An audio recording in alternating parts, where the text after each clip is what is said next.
4.2 million pesos na halaga ng marijuana winasak po sa Sugpon, Ilocos Sur.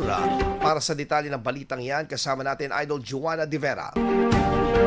104.7 IFM Report. Winasak ng mga otoridad ang tinatayang 4.2 milyong pisong halaga ng marijuana matapos matuklasan ng 3 plantasyon sa Barangay Likungan, Sugpon, Ilocos Sur noong March 20 hanggang 21, 2026. Ayon sa ulat, pinangunahan ng pinagsanib na puwersa mula sa iba't ibang unit ng pulisya at PDEA Region 1 ang operasyon laban sa iligal na droga na isinagawa sa bisa ng Pre-Operation Authority. Sa unang araw ng operasyon, nadiskubre ang isang plantasyon na may lawak na 600 na metro kwadrado kung saan tinatayang 3,000 na halaman ng marijuana ang nabunot na nagkakahalaga ng 600,000 pesos. Nagpatuloy ang operasyon kinabukasan kung saan natuklasan pa ang 2 malalaking plantasyon na may lawak na tig 1,500 metro kwadrado. Umabot sa kabuuang 17,500 na piraso ng ganap ng tumubong marijuana plants ang nasamsam mula sa mga lugar na ito. Agad na isinagawa ng mga otoridad ang inventaryo at dokumentasyon ng mga nakuhang ebidensya bago tuluyang sinunog ang mga halaman sa mismong lugar.